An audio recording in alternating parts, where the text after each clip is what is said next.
So Jordan Peterson, as many of you know, is a commentator for and like a philosophy guy. I mean, he's really a psychologist, I believe.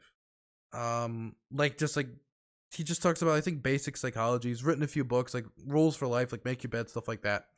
But sometimes he treads out of that sphere. And that's where he makes, I think, the most mistakes. When he's within the sphere of like psychology and like basic like self-help stuff, I think he actually usually gives pretty decent advice. I mean, if you ever read like his rules for life, like they're not like bad rules. Like make your bed. I mean, I'm not gonna say no, keep your room untidy and have no order in your life. But it's when he goes outside of that when he seems to run into the most trouble.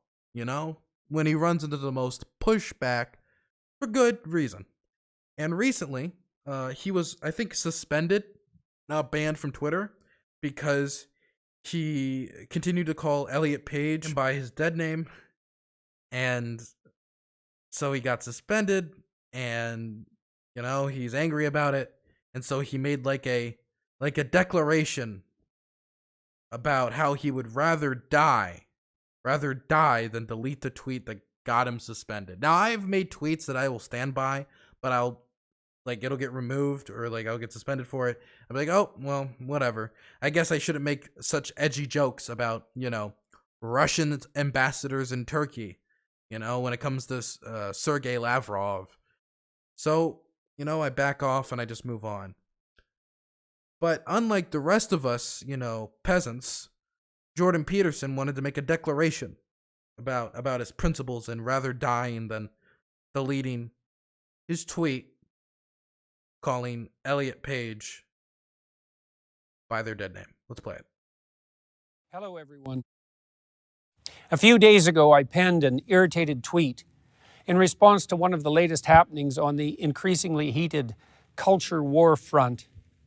In response to the decision of an actor named Ellen Elliot Page. I am employing this awkward and impossible naming style. It's not that impossible. Like, you just did it. Whatever. Because it is now apparently mandatory, and am probably doing it wrong nonetheless, as you're doing it wrong is the whole point. You said actor Elliot Page. That is the correct naming style. It's not impossible. Of what is being made mandatory. But also, I'm trying to make a point. I've essentially been banned from Twitter as a consequence. I say banned, although technically I have been suspended. But the suspension will not be lifted unless I delete the hateful tweet in question, and I would rather die than do that. I'm sorry, man. The virtue signaling is so out of control. I mean, like, oh my God. Like, I've gotten, like, punishments that I think were completely out of line from YouTube and Twitter. Because like, for example, I'll post a video saying, hey, get your vaccine, and I'll be debunking some anti-vaxxer nonsense, and they'll like give me a strike because they think I'm peddling anti-vaxxer nonsense. And I'm like, oh, this is terrible. But at no point was I like, I would rather die than ever cave on this video. I would rather get shot and hung and quartered and be castrated and hung by my neck and asphyxiated before my cold, limp body swings from a tree, then delete this YouTube video. Like, I mean, come on, man. You're being so melodramatic. Like, if he was just like, I don't want to delete the tweet. I stand by it. So, whatever. Then I'd be like, okay, I think it's stupid that you would put your Twitter on the line for so much or even pretend to. But then, like, this declaration of, like, inshallah, I declare holy war for this tweet. Like, it's stupid, man. It's stupid virtue signaling, really. And hopefully it will not come to that. Like, he got in a whole studio. He got the audio equipment hooked up, got the cameras hooked up, got the whole studio to make this scene. Although who the hell knows in these increasingly strange days. Utter carelessness of the Twitter organization with regard to the propriety of its own censorial actions. I should at least know exactly what I did carelessness wrong if I am required to acknowledge that my tweet violated the Twitter rules. Why is he talking like that? Listen to how he's... Should at least know exactly what I did wrong if I am required to acknowledge that my tweet violated the Twitter rules. What's with this cadence he's using, man? He is unbelievably... Just delete the tweet and just be like, oh, got censored by the Twitter people, and just move on. Like everybody else does. Hell, even most conservative commentators do. What rules, you sons of bitches? Exactly. Precise. This is an absurd amount of anger. It's not like he's made money. It's not like he's making money off of this tweet, man. Like, maybe if it was like a very, very popular YouTube video, right? Like, I feel like I have more grounds to be angry about me getting a strike on my YouTube than he does to just be suspended where he just has to delete a single tweet to come back. Because you're not making money off the tweets. I make money off the YouTube videos. I make money off the YouTube channel. It's how I feed myself. I had more of a right to release this type of, like, I declare holy war on Twitter video than Jordan Peterson does. But I didn't, because I get over it. You keep going. You complain about it a little bit and you move on. But he really got the whole studio audience. He's declared holy war. He said he'd rather die than have to than have to delete the tweet. My goodness, man. Because such things matter when the accusations start flying. So what did I say that might constitute harassment? Well, many things, hypothetically. Let's begin with, remember when pride was a sin? Although that is merely a factual statement, because under the old rules, applicable even a decade ago, pride was a sin and had been recognized as perhaps the cardinal sin for thousands of years previously. God, man. Every time I hear that, every time I do, it makes me question the usefulness of my faith in any way, man. Because when I think of faith, I think of trying to help your neighbor, trying to help with charity, community, not concern trolling over the Pride movement, which is what it's about. The fact that he brought it up during Pride Month when it's a common response to the Pride movement isn't a coincidence. It's the idea of that's very interesting that you're proud of being gay. Don't you know being proud is a sin? It's weird that this is never thrown at, say, I'm proud of you, son. No one comes out of the bushes if you say that again, God's gonna send you to fucking hell, you piece of shit. Nobody does that to anybody else when they have pride. When it says, I'm proud to be an American, nobody pops out of the bushes and said, what was that? Are you a Satanist? Nobody does that to anyone else. But when the gays do it, and they do it in response to, them being lynched, or anti-LGBTQ plus legislation, or the spike in anti-queer hate crimes, now that's different. That level of pride in response to the shame that we're supposed to feel, which is our reaction to that. It is a reaction to this idea that we're supposed to feel shame. No, that's the sin. It's so silly, man. It's so silly. God, man. Every day, people like Jordan Peterson push me closer and closer to just being an atheist. Because it makes me feel like there's no usefulness to be discerned from this book if somehow this guy can read the same book and come to this conclusion. It still might be regarded as unacceptable to the woke authoritarian moralists who now insist, for example, that we celebrate Pride Month, not hour or day or week, but month, and who have literally called it Pride Month instead of LGBT plus month or whatever else alphabet acronym which is currently insisted upon as the only acceptable enlightened terminology. You can also say queer. There's other words. You can say gay. You can say any number of words. You can just say LGBT. Nobody's going to say, how dare you not say Q plus or any other letter. Nobody cares, okay? Most gay, queer people are going to hear you go through all the letters and be like, queer probably sounds better. And again, we call it Pride Month because that's what the movement is called, because we have been told for so long to feel shame in being gay. So therefore, we're like, you know what? Actually, we feel proud. We feel when somebody says, oh, I'm proud to be black. It's not, I feel that my my melanin levels have risen to a level that put me above the... No, it's in reaction to generations of people telling black people to be ashamed of who they are, that they're less than, that they're subhuman, that they're deserving of being put in shackles and chains and forced to labor, they're not deserving of the vote, that it was a reaction to that. It was a way to shield themselves from such shame and to push back against it. And it's the same thing for queer people. Same thing for the LGBTQAIS, fuck Z, whatever community. It's the same thing.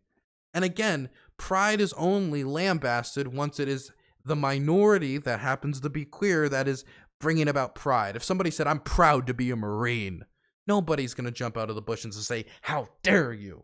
Nobody's going to do that. I'm proud to be this, I'm proud to be that. It is only when it is a group of people that do not meet heteronormative standards that people care all of a sudden. Again, it's just more virtue signaling here, man. I don't regard pride as a virtue. It has been classically regarded. Nobody said being proud is a virtue, but there were things you can be proud of. Like raising a good kid, or who you are, or your work on this planet. And it's only when you're gay that being proud or prideful is apparently too sinful. It's too bad. Regarded as a sin. I don't see that sexual orientation or sexual desire of any sort is something to celebrate or to take pride in. Honestly, my perfect world, there would be no Pride Month. There would be no Pride movement. There would be no gay pride marches. None of this would exist. Because there would be no purpose for it. Because there would be no anti-LGBTQ, queer, whatever you want to call it, hate crimes. There would be no legislation against them. There wouldn't be that much homophobia or queerphobia. Then these events literally wouldn't have a purpose outside of just like, oh, look, I like to be in an in-group. Outside of that. And then at that point, it'd be like, okay, I don't really care that much. And then it wouldn't, like, my perfect world wouldn't even have these things. But the reason they exist is because queer people have been discriminated against historically and told to feel shame. And so instead, they want to celebrate this because they want to wash away that shame. They want to wash away this thing that institutions in their society has tried to tell them they are wrong for being, that has been drilled into them since birth, whether it's deliberately or just through heteronormative standards. Like, I mean, come on, man. And so what I said was merely a fact. Like, there's a reason why there's no, like straight pride marches. Or when they are, they're just a reaction to the gay pride marches because they don't like them, right? The reason why is because there was never the societal standard of how dare you be straight. So there was no purpose for them. There was no societal or community purpose for them. Now, it's possible that I hurt someone's feelings. Remember, this guy's a psychologist that somebody just brought up in chat. Because I pointed out that pride goes before, for example, a fall. But I don't care about that. Would do it again. And also consider it my duty to warn those who are about to fall into a pit that the path they are on leads suddenly downhill. God, man, he just keeps going. Participating in the whole identity charade, Ellen... Look how much footage there is here, man. It just keeps going. By participating in the whole identity charade, Ellen/Elliot has undoubtedly, with his, her, their so-called courage, and remember the White House itself has tweeted out every indication of believing in the courage of those who transition, enticed many a poor, confused adolescent, girl most likely, to blame her emergent pubescent self-consciousness, confusion, and discomfort on being born in the wrong body and believing that the courageous, self-affirming, and morally admirable route is hormonal treatment, sterilization, subjugation to a lifetime of expensive medical complication. How delightfully profitable is that? And misery. This is just repackaged homophobia.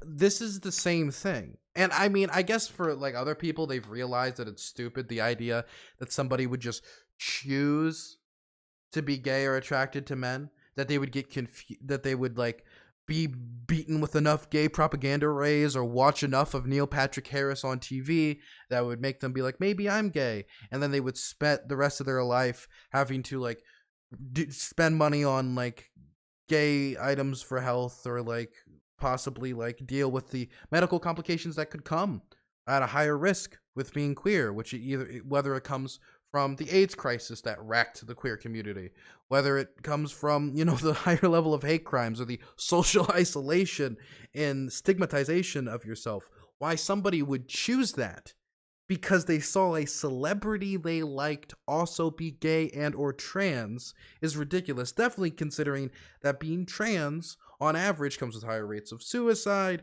higher rates of poverty, which if you're poor and on average, it's going to be harder to cover all these medical treatments that you would need for gender affirming care and, sex change, stuff like that for you to try to live your true self. The idea that this whole path would be started and pushed on somebody, and this would be the sole factor really contributed, not actually some deeper psychological part of themselves, but it's them seeing a celebrity also be trans. That's what made them put $40,000 down on a permanent change to their body and convince multiple doctors that they would have to go through that this was a smart idea for them. It's ridiculous. It'd be like if tomorrow Marilyn Manson came out and said, "You know what? I actually have been diagnosed with schizophrenia." And then they're like, "Wow." And then like millions of kids come out and they're like, "I have schizophrenia." And then the doctors look at them and they say, "Well, I guess they're right. They have schizophrenia. I guess we got to spend all this money on medical treatment." Nobody would do this or say this for any other type of medical arrangement or issue or something like that. It's just queer ones. My goodness. And I believe firmly that Ellen/Elliot, or whatever the hell her name or his name is, Jesus, stop it. We get it. bears moral culpability for that. Elliot Page bears moral culpability for brainwashing young people into thinking they're trans because they're trans. Because Elliot Page was honest about who they are, they bear moral culpability on a whole generation of youth who saw them be trans and might also be trans. It's ridiculous. And finally, with regard to the final phrase, criminal physician, I must say that I've had some post-coital, so to speak, regrets about that phrase. It is clearly the case that the surgical operation performed by the butchers who butchered Elliot/Ellen was legal. Butchered? What's this moral designation for a medical procedure? Did you hear that person who butchered a veteran? What, really? Yeah, their leg was dangling off and they had to remove it. They butchered it. Like, come on, get out of here. So, was it criminal or not? Were the operations undertaken by the fascist physicians who carried out the Nazi medical experiments legal? What? No, I do not believe the Nazism and Elliot Page getting sex change are related in any way. I do not believe that. In fact, the Nazis actually famously, at the time in Germany, had a lot of medical institutions that were doing research into trans people because it's almost like, I don't know, trans people have always existed. And the Nazis burned their books. They burned the books about trans people and queer people and gay people. Why? Well, because, I don't know, they didn't like them. They were against them. They hated them. They wanted to deny the truth of their existence. They thought they damaged the German Volk. So no, I do not think you can tie one of the most hateful organizations in the history of humanity, who specifically hated trans and gay people too, and put them in concentration camps and killed them, by the way, on queer and trans people. I do not think you can try to tie those two things together. No. Yes, under the laws of the time. But were they criminal? I'll leave that question up to you to answer.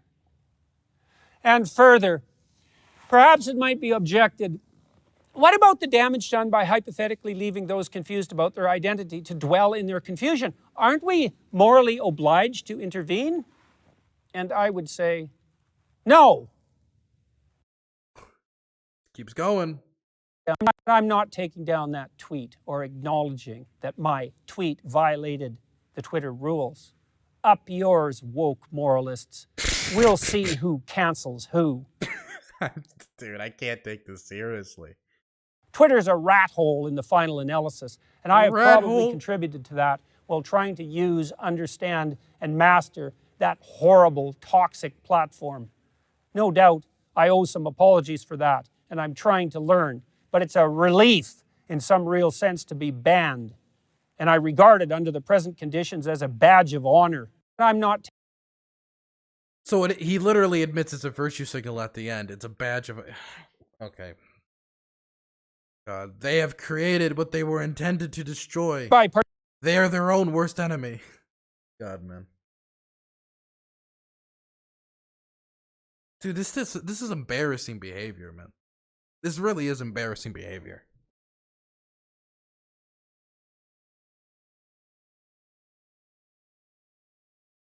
I couldn't imagine listening to this speech and being convinced of anything he just said here.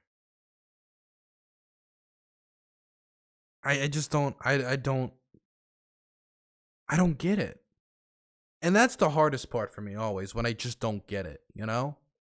It's not necessarily that I can disagree with somebody and get it, you know what I mean? Like, I get how somebody like Thomas Sowell can be convincing. Because I've listened to Tom and Sowell sit down and make cogent arguments and convince people. Right? He works hard. He studied his whole life to make these decent arguments. I disagree with him, but I can get it. You know?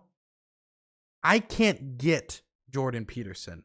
I don't understand the appeal at this stage. I understood the 9 rules of life's appeal and its simplicity and how Jordan Peterson was an elegant speaker. But at this point, as he releases more and more and more of this, I just don't get it. Is it people that just are trying to dangle on and hold on to the 9 rules of life and what might have felt like a good analysis then, but now is obviously not? And they're just hoping and pleading that maybe that'll return? Are there people who actually hear this and think this is a cogent argument, trying to use a regime which slaughtered trans and gay people as justification of how this community is acting like those people? Like, I just don't get it. And that's the worst part for me, just not getting it. Because I can't even be that angry, because I can't, it's hard for me to be angry at something that I don't understand. And I don't know if it's that I don't understand it because I'm just missing some intellectual weight here that was meant in this about his pride statement, or the Nazis. Somehow, I mean, Occam's razor every time. Is it Occam's razor about the Nazis? What was the statement? What's the everything eventually devolves into comparisons to Nazis and stuff? It is Occam's razor. No, it's Godwin's law. You're right. Godwin's law.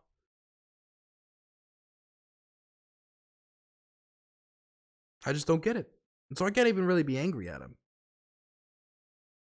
Just mostly confused at not only his points, but as to why anybody pays attention to him or listens to him.